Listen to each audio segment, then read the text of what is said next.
pessoal, sejam todos muito bem-vindos ao Reduto da Arte. E hoje eu estou aqui com o meu café bem quentinho que eu acabei de preparar, porque hoje nós temos uma conversa muito bacana, então já prepara o teu café e sabe por quê? Calma aí. Delícia, bem quentinho. Já prepara o teu café aí, senta no sofá, porque hoje nós vamos conversar sobre a vida e a obra de um dos maiores pintores brasileiros de todos os tempos, que é o Cândido Portinari. Pois é, nesse vídeo nós vamos mergulhar em sua trajetória, nós vamos entender o seu engajamento político, conhecer as suas principais obras, as suas obras mais marcantes e refletir, obviamente, sobre o impacto que ele deixou no cenário artístico brasileiro e mundial. Então, pega o teu café, o meu já tá aqui, porque depois da vinheta eu te conto muito, mas muito mais sobre a vida desse pintor excepcional. Fica aí que eu já volto.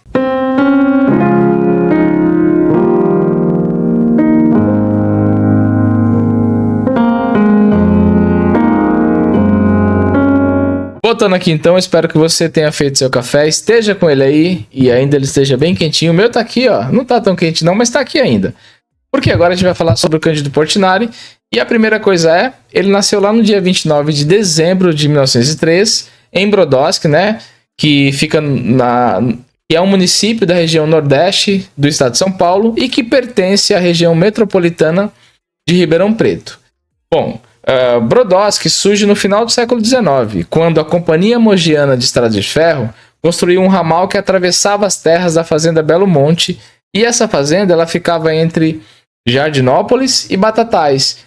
E a estação ferroviária ela foi inaugurada no dia 5 de setembro de 1894 e ela recebe o nome Engenheiro Brodowski, que era uma homenagem ao engenheiro polonês Alexandre Brodowski, que foi responsável pela obra e por encaminhar o pedido à companhia. Então, o Alexandre Brodowski, esse engenheiro polonês, ele foi responsável pela obra e pelo encaminhamento para que a obra fosse realizada. No início do século XX, Brodowski era uma cidade bem simples, E era marcada pelo cultivo do café, que naquele momento era o principal motor da economia.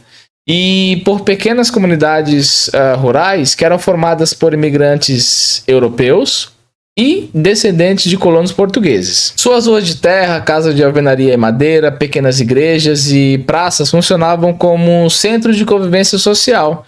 Era ali que as pessoas se reuniam, principalmente nas praças, Quem mora em cidade pequena, cidade do interior, sabe que as praças elas são aglutinadores sociais, porque as pessoas vão passar os domingos, se reúnem para conversar, grupos de amigos marcam encontro em praças, pessoas vão lá com a família, com os filhos, tomar sorvete, fazer uma série de atividades, Tem muitos senhores que vão às praças jogar baralho, dominó, xadrez. Então as praças são importantes para troca de experiência, E em Brodowski isso acontecia, porque a cidade tinha um forte espírito comunitário, com festas religiosas, feiras e encontros que aproximavam os vizinhos e as famílias. E esses encontros eles eram na igreja, nas praças, nas próprias casas. Então era uma cidade que tinha esse espírito comunitário. Isso era muito importante naquele momento. Ainda hoje mas era muito mais naquele momento, talvez. Então, o contato com a vida no campo, o trabalho nas plantações, a religiosidade popular, foram elementos centrais na formação cultural de Portinari. Porque desde cedo ele já teve contato com a realidade social das famílias rurais e das famílias de trabalhadores, o que vai despertar nele uma sensibilidade para as questões sociais e humanas. Além disso, a diversidade cultural presente naquela região, e aí você tem influências indígenas, africanas, europeias, vai contribuir para amplificar a sua visão de mundo. Essas experiências da infância influenciaram profundamente a sua arte, que é marcada por uma preocupação com a vida cotidiana do povo brasileiro. O sofrimento, a luta das classes trabalhadoras, e também pela valorização das cores e das formas que remetem à paisagem e à cultura do interior paulista. Portanto, Brodowski não foi apenas um cenário de sua infância, mas foi uma fonte de inspiração duradoura que vai moldar o olhar crítico e sensível que caracterizaria toda a obra do Portinari. Cândido era filho de Battista Portinari, natural de Chiampo, cidade da região do Veneto, no norte da Itália, e Domingas Torquato, natural de Vicenza, também no Veneto. Seus pais chegaram ao Brasil no final do século XIX, inserindo-se na grande onda migratória italiana que se destinava às lavouras de café do estado de São Paulo. Batista trabalhava como meeiro e lavrador, enquanto Domingas cuidava da casa e dos filhos. A família de Cândido era numerosa. Ele foi o segundo de 12 filhos, que entre eles eu cito Carlos, Rosa, Maria, Batista, Domingos, João, Elias, Isabel, Antônio, Francisca, José e Pedro. O convívio intenso com os irmãos e os vizinhos moldou sua percepção de coletividade, solidariedade e vida comunitária, valores que se refletiriam posteriormente em sua produção artística. O ambiente cultural da infância de Portinari era uma mistura, né, da tradição italiana, como as festas, a música, a culinária e as celebrações religiosas com os costumes brasileiros locais. Então, desde muito cedo, Portinari observava a vida dos trabalhadores rurais, os festejos populares, as colheitas e os rituais cotidianos da região. Essa vivência direta com o cotidiano da população humilde tornou-se uma fonte constante de inspiração para suas obras, que muito mais tarde retratariam camponeses, trabalhadores, crianças e cenas da vida brasileira de forma intensa e realista. Então, esse é um dado importante, porque toda essa vivência de Portinari, essa fusão de culturas, né, esse encontro, melhor dizendo, entre a cultura italiana, entre a tradição italiana e os costumes brasileiros locais, vão influenciar bastante a produção e a temática das obras de Portinari lá no futuro, né, quando ele realmente começar as suas produções. Em relação à educação formal, Cândido começa, né, os seus primeiros passos ali na escola primária de Brodowski. E nessa escola ele vai aprender leitura, vai aprender a escrever, né? Ele vai ter contato com a escrita, ele vai ter contato com noções básicas de cálculo, né? E mesmo com recursos limitados, né, que a escola tinha, né? Mesmo que a escola ofertasse recursos limitados a ele e às outras crianças que ali estudavam, ele acaba se destacando pelo talento artístico que tinha, né? Então ele desenhava constantemente em cadernos, em folhas avulsas, como a gente faz hoje. E ele já desenhava cenas do cotidiano da sua realidade, cenas cotidianas locais, né?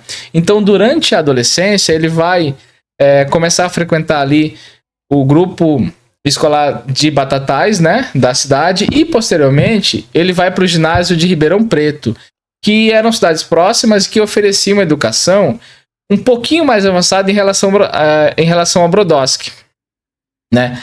Então, nessa época, Cândido dividia seu tempo entre os estudos e as tarefas do campo, o que limitava seu percurso escolar, mas aprofundava muito a sua compreensão da realidade social, que mais tarde ele retrataria em suas obras. Então, desde muito jovem, o Portinari já demonstrava inclinação para a arte, cara. E assim, então você já começa a perceber que os seus desenhos registravam caricaturas, retratos de vizinhos, cenas rurais, sempre com uma grande sensibilidade de observação bem detalhada, que isso é muito importante. E a partir desse momento que ele começa a se destacar na escola, ele passa a ser reconhecido pelos professores e pelas pessoas que o conheciam na região, né? E esse reconhecimento, tanto dos professores quanto das pessoas que moravam próximas a ele, acabam incentivando-no a seguir a carreira artística, o que é muito importante também. Aos 16 anos, motivado pelo talento precoce e pela ambição de se tornar pintor, mudou-se para o Rio de Janeiro, ingressando em 1920 na Escola Nacional de Belas Artes, a ENBA. A ENBA, fundada em 1816, era o principal centro de formação artística do Brasil e possuía tradição acadêmica consolidada, baseada nos modos europeus clássicos de pintura e escultura.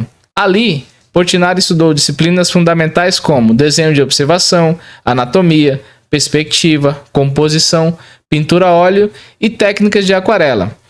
Todos esses estudos foram sob a orientação de professores renomados como Lúcio de Albuquerque e Pedro Alexandrino, que lhe transmitiram rigor técnico, disciplina e conhecimento aprofundado sobre luz, cor e proporção. Então, durante a sua formação, né, na ENBA, o Portinari ele conviveu com alunos de diferentes regiões do Brasil, né, e de diversas classes sociais.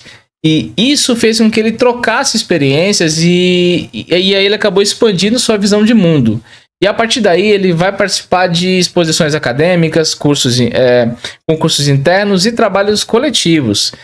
Essas experiências o ajudaram a consolidar ainda mais a sua prática artística. E ao mesmo tempo ele começou a explorar temas mais ligados à realidade brasileira, como por exemplo, temas ligados aos trabalhadores rurais, às crianças, às cenas cotidianas.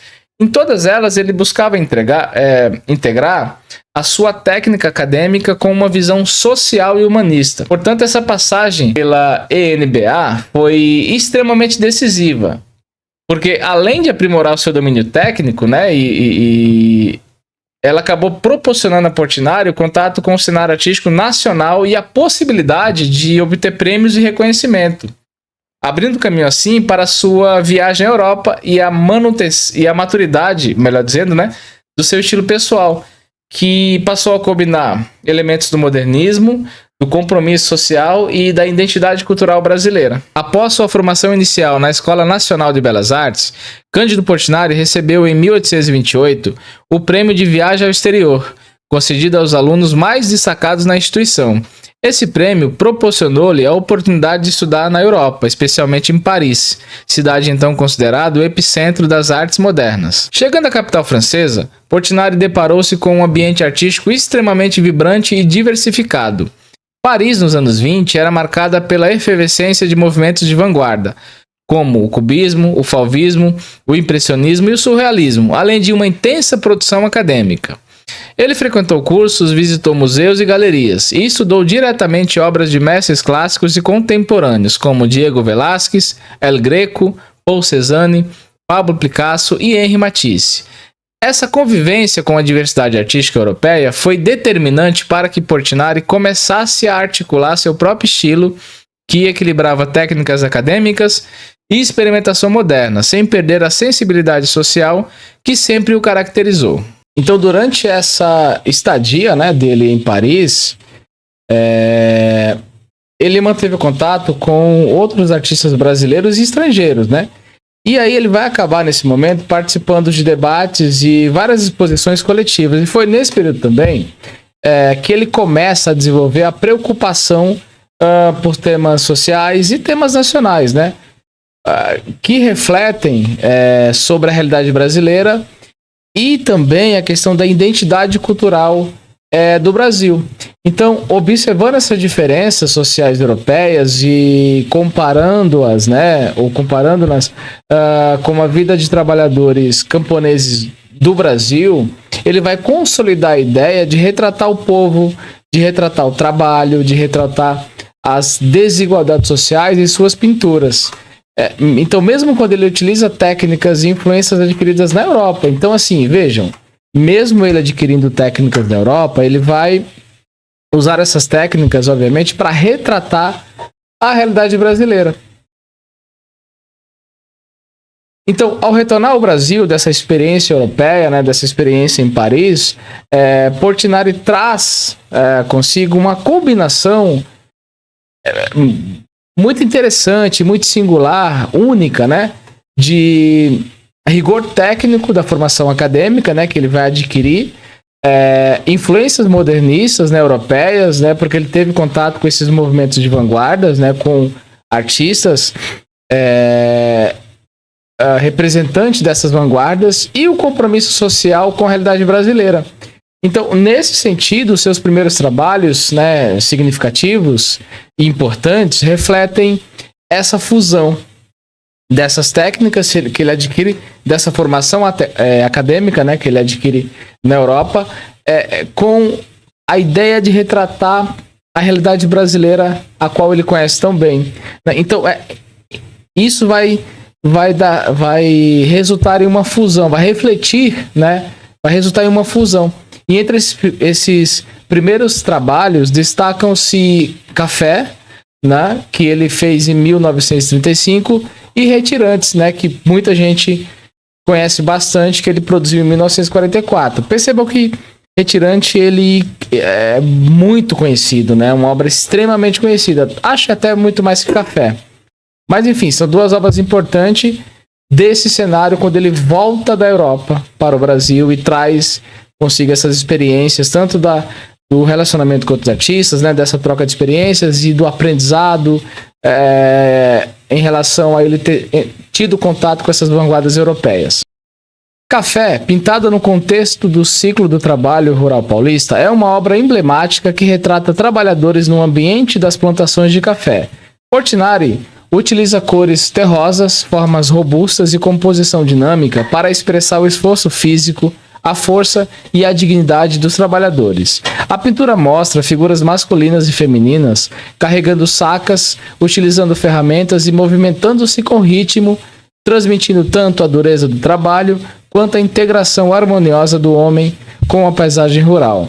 A obra combina realismo social com sensibilidade estética, sendo uma das primeiras manifestações de sua abordagem humanista da pintura. Já Retirantes, criado em 1944, é uma obra-prima do engajamento social de Portinari, inspirada pelas migrações forçadas de famílias nordestinas devido à seca e à miséria. A pintura mostra um grupo de pessoas, homens, mulheres e crianças, atravessando uma paisagem árida.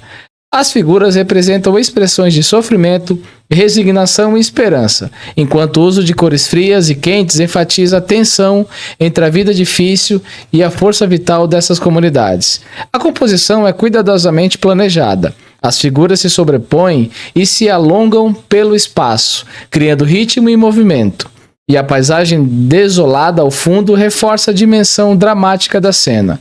Com essa obra, Portinari não apenas documenta a realidade social do Brasil, mas também transforma a pintura em um instrumento de denúncia e empatia, refletindo seu compromisso com o povo e com a cultura brasileira. Além dessas duas obras, que são extremamente importantes, ele também começa a participar de exposições nacionais e internacionais, e ele vai consolidar-se, obviamente, como um artista extremamente relevante.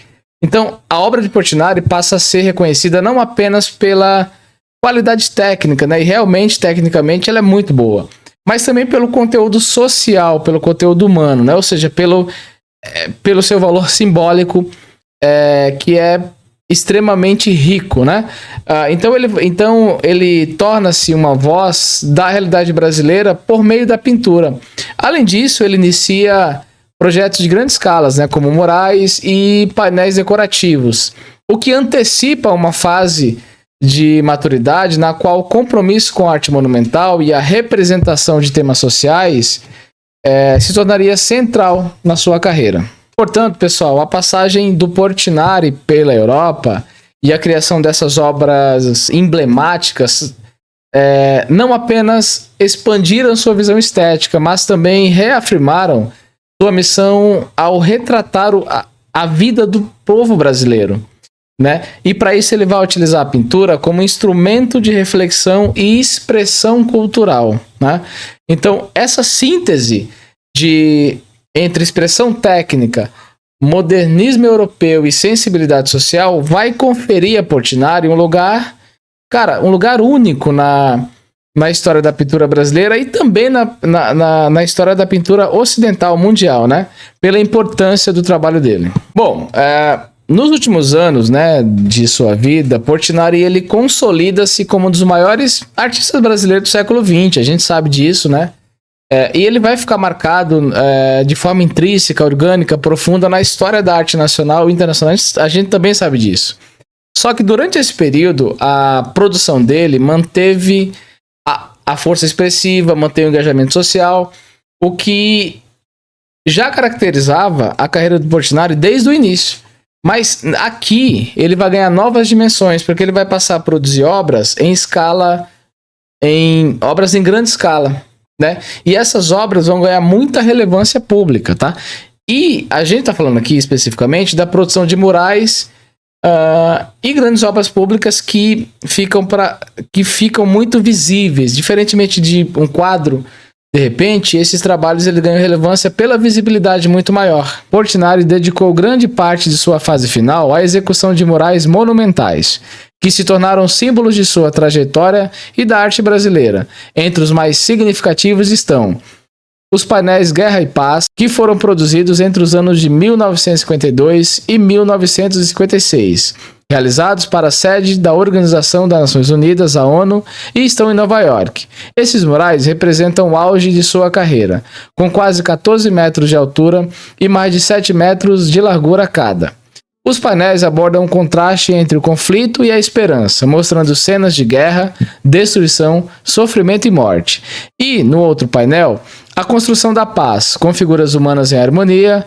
A obra é marcada pelo uso expressivo da cor e pelo dinamismo das figuras, transmitindo emoção e mensagem universal. Já os murais do Ministério da Educação e Saúde foram produzidos entre os anos de 1937 e 1945, criados em parceria com a Política de Saúde Pública e Educação do governo Vargas. Esses murais incluem os famosos café, cana-de-açúcar, pescador e lavradores, que retratam a vida rural e o trabalho do povo brasileiro.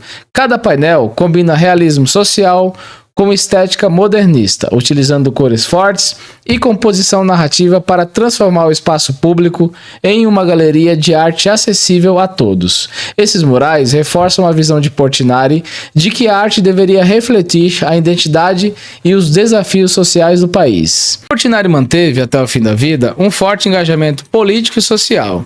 Seu trabalho artístico frequentemente denunciava as desigualdades, condições de trabalho precárias e injustiças sociais, refletindo uma profunda consciência de seu papel como cidadão artista.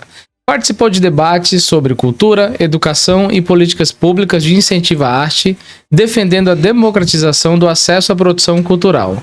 Seu engajamento também se manifestou na defesa da arte brasileira no cenário internacional, buscando reconhecimento para o modernismo nacional e mostrando ao mundo a riqueza cultural e social do Brasil. Cândido Portinari morreu em 6 de fevereiro de 1962, vítima de intoxicação por chumbo provocada pelo uso contínuo de tintas com metais pesados, substância presente na maioria das cores que utilizava em seus quadros e murais.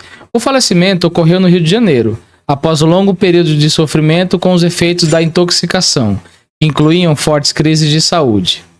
Mesmo alertado pelos médicos para abandonar a pintura, Portinari não conseguiu se afastar de sua principal razão de viver.